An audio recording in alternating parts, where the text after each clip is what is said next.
Come in and let me surprise you. You know, it's Vegas. I mean, like, you know, dreams come true here, especially mine. Planet Hollywood really had the need for a show like this. And the show is very much Cee Lo's vision, who he is. And a lot of the impetus for the show came with the Grammy performance, you know, with Gwyneth Paltrow about 2 years ago. And Cee Lo, between doing the Grammys and doing the Billboard Awards with the flipping piano, thought that this would be an absolutely great place to have a residency. The name really came very early in his quest to have a Vegas show. Loberace was so over the top and such a great showman. You know, I think Cee Lo kind of sees a little bit of Loberace in himself. Thus how he came up with Cee Lo Loberace. We saw many shows trying to pull ideas from each. I think Cee Lo was very inspired by the Michael Jackson show that he saw here in Vegas. When he left that show, he kind of had a really good idea of visually how he wanted to put together Loberace.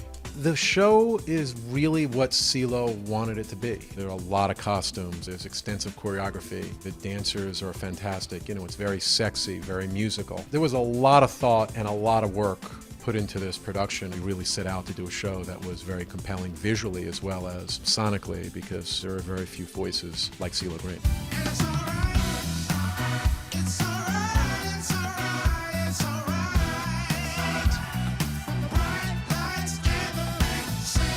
Cee Lo personally went through the set list over the course of a bunch of months, managed the list so that he could get a show that was really very compelling, but also songs that could be visually interpreted. You know, there are a lot of Cee Lo Green hits, there are covers. Musically, it all comes together very nicely.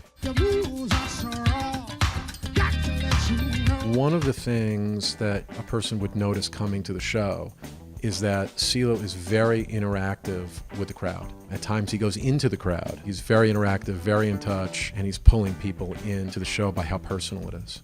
It's a wonderful show. I can't wait for everybody to see it. I don't think what happens in Vegas stays in Vegas. I think a lot of the elements of this show will begin to be incorporated into Cee Lo's live performances as we do shows. We've got a European run this year. We're going to try to incorporate some things into that. I don't think these particular numbers are going to be limited to just Vegas.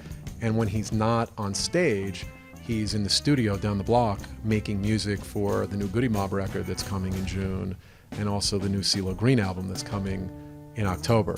Cee Lo Green plans to be in Las Vegas for the next 20 years. He is having so much fun. I mean, he really is having a ball doing these shows. He's gotten into a rhythm. They sound incredible. They're coming off without a hitch. He's going to be looking to do this run for a long time. And we're already talking to Planet Hollywood about coming back in October and doing these future runs.